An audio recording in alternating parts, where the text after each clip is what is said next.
Le mardi 19 mai, une nouvelle plateforme politique et citoyenne a vu le jour à Kinshasa. Son nom, C64, Coalition Article 64 pour la défense de l'ordre constitutionnel. Objectif affiché, barrer la route à tout projet de changement de la Constitution. Mais derrière cette bannière constitutionnelle, que cherchent réellement Martin Fayulu, Moïse Katumbi, Délice Sanga et Jama Kabound? Assiste-t-on à un retour de l'opposition dans la bataille politique ou au début d'une tentative de récomposition du rapport de force politique à l'approche de 2028. Bonjour, je m'appelle Trésor Kibangula, je coordonne les recherches sur la politique à Ebouteli.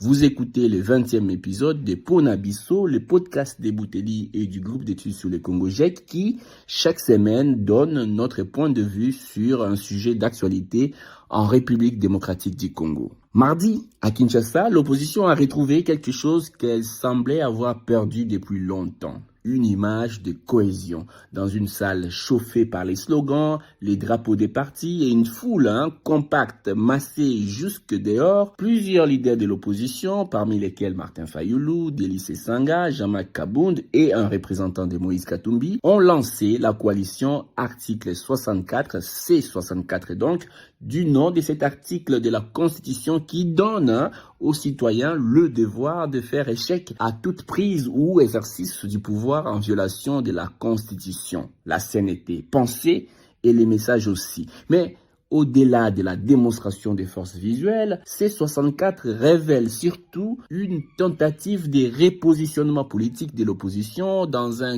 contexte profondément transformé par la guerre dans l'Est, la montée du discours patriotique et le rétrécissement progressif de l'espace politique. Depuis plusieurs mois, les pouvoirs domine largement la bataille du récit public. Toute critique du régime est régulièrement exposée aux soupçons de complicité avec Kigali ou avec les rebelles du M23. L'opposition peine à exister sans être renvoyée à une forme d'antipatriotisme. C64 tente justement de sortir de ces pièges. Le premier élément marquant est donc stratégique. Contrairement à d'autres initiatives récentes, cette coalition prend soin de ne pas s'aligner explicitement avec les courants incarnés par Joseph Kabila et sa plateforme Sauvons la RDC. En clair, Fayulu, Katumbi, Sesanga et Kabound essaient de reconstruire une opposition capable de contester les pouvoirs sans être immédiatement absorbée dans les schémas patriotes contre traîtres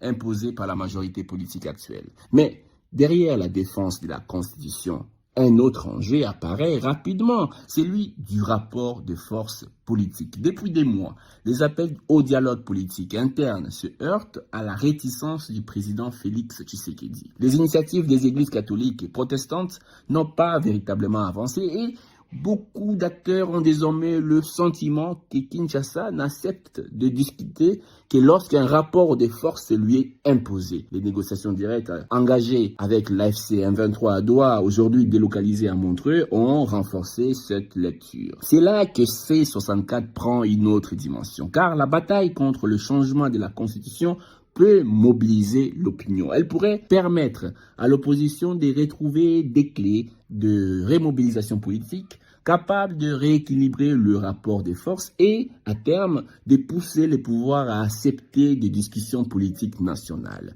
Le camp au pouvoir a d'ailleurs essayé de riposter en annonçant à son tour le lancement dans les jours à venir de la coalition des Congolais pour le changement de la Constitution C4. Reste alors une autre question, plus troublante.